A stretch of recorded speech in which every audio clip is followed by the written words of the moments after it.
हुजूर ने फरमाया जो फर्ज नमाज के बाद दुआ मांगे अल्लाह उसकी कबूल कर लेता है। नबी पाक सल्लल्लाहु ताला अलैहि वसल्लम ने फरमाया अल्लाह मुसाफिर की दुआ कबूल फरमाता है। हुजूर ने फरमाया अल्लाह मजलूम की दुआ कबूल फरमाता है। हुजूर ने फरमाया बीमार से दुआ कराओ अल्लाह उसकी दुआ कबूल फरमाता है। हुजूर फरमाने लगे माँ बाप जब भी औलाद के लिए दुआ फरमाए अल्लाह उनकी दुआ को कबूल करता है।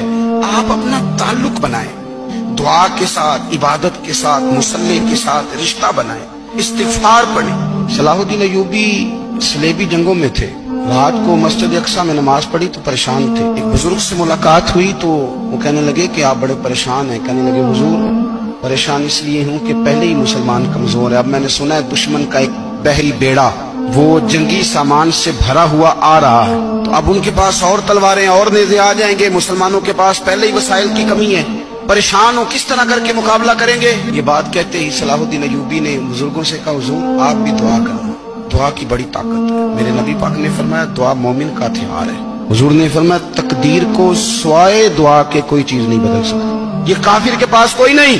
फिर सुने कई बार कह चुका हूं ये हथियार है, काफिर के मुकाबले में जो तेरे पास सबसे बड़ा हथियार है वो दुआ है। दुआएं करानी छोड़ दी, करनी छोड़ दी, लेनी छोड़ दी। हजरत सैयदना अनस बिन मालिक रदी अल्लाह ताला अन्हु फरमाया करते थे मैंने वो रंग देखा है जब हुजूर दुआ मांगते थे और हुजूर की मुकद्दस आंखों में आंसू भी साथ ही बहा करते।